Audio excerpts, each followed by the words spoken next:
तो सबसे पहले हम लोग जानेंगे कि रासायनिक समीकरण से प्राप्त होने वाली कौन कौन सी सूचनाएं हैं। इसको सीधा सीधा ये बोला जाए कि रासायनिक समीकरण से प्राप्त होने वाली कौन कौन सी सूचनाएं हैं या रासायनिक समीकरण से कौन कौन सी जानकारी हमको मिल पाती है, इसको ये भी कह सकते हैं। तो रासायनिक समीकरण का जब भी हम लोग उपयोग करते हैं उसमें अनेकों जानकारियां मिलती हैं और उन सब जानकारियों को हम लोग एक एक करके टॉपिक वाइज समझने वाले हैं।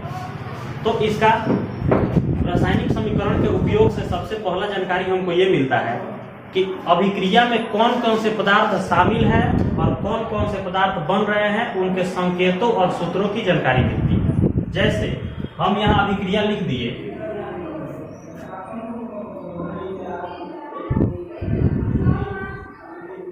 हाइड्रोजन की अभिक्रिया ऑक्सीजन से कराने पर जल बनता है। तो हमको ये बात पता चल गया कि H2 लिखे हैं तो इसका मतलब ये क्या है, हाइड्रोजन है। O2 लिखे हैं तो इसका मतलब ये क्या है, ऑक्सीजन है। और H2O लिखे हैं तो इसका मतलब कि ये जल है। तो समीकरण के उपयोग से मतलब इस पूरे समीकरण को देख के हमको ये पता चल जा रहा है कि किसका संकेत क्या है और किसका सूत्र क्या है। जैसे जल का सूत्र H2O हो जाएगा, हाइड्रोजन का संकेत H हो जाएगा, ऑक्सीजन का संकेत O हो जाएगा। तो पहला जानकारी समीकरण से हमको यही मिलता है कि जो भी अभिकारक हैं चाहे जो भी प्रतिफल हैं उसके क्या संकेत हैं और क्या सूत्र है। ये हो गया आपका पहला जानकारी। दूसरा जानकारी हमको ये मिलता है कि अभिक्रिया में कौन कौन से पदार्थ भाग ले रहे हैं और कौन कौन से पदार्थ बन रहे हैं। इसका मतलब कि ये एक उदाहरण हो गया।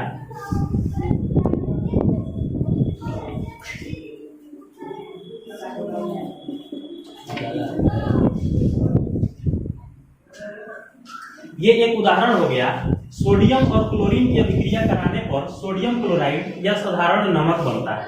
तो इस समीकरण को देख के हमको पता चल जा रहा है कि इसमें कौन कौन से पदार्थ शामिल हैं। तो सोडियम शामिल है और क्लोरीन शामिल है और क्या बन रहा है, सोडियम क्लोराइड मतलब साधारण नमक बन रहा है। तो समीकरण को देख के क्या ये बात का पता चल गया कि कौन कौन सा भाग ले रहे हैं और कौन कौन सा नया बन रहा है। ये हो गया दूसरा जानकारी। रासायनिक समीकरण से हमको तीसरा जानकारी ये मिलता है कि अभिकारक और प्रतिफल के अणुओं और परमाणुओं की संख्या कितनी है। जैसे अभिक्रिया लेते हैं, कार्बन की अभिक्रिया ऑक्सीजन से कराने पर, किसकी अभिक्रिया, कार्बन की अभिक्रिया ऑक्सीजन से कराने पर कार्बन डाइऑक्साइड बनता है।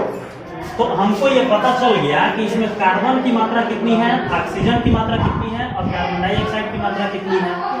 तो इसके अणुओं की और परमाणुओं की जानकारी हमको आसानी से लग जाता है रासायनिक समीकरण को देखकर। हमें चौथा जानकारी ये मिलता है कि अभिकारक और प्रतिफल के मोलों की संख्या कितनी है।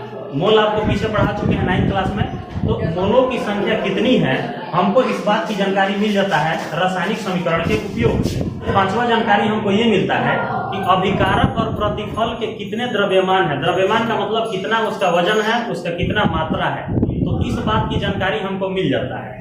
इसका अर्थ ये हुआ कि रासायनिक समीकरण का जब भी उपयोग हम लोग करेंगे तो हमको ये मालूम चल जाएगा कितने पदार्थ मिलाएंगे तो कितना मात्रा में प्रतिफल बनेगा। तो इस बात की जानकारी हमको मिल जाता है किससे, रासायनिक समीकरण से। इस तरह से हम लोग ये जाने कि रासायनिक समीकरण से हमको अनेकों तरह के सूचनाएं प्राप्त होती हैं, अनेकों तरह की जानकारियां प्राप्त होती हैं। अगर आपके मन में कोई प्रश्न होगा, कोई कंफ्यूजन होगा, कोई डाउट होगा तो कमेंट सेक्शन में पूछ सकते हैं। मिलेंगे नेक्स्ट वीडियो में, तब तक के लिए जय हिंद।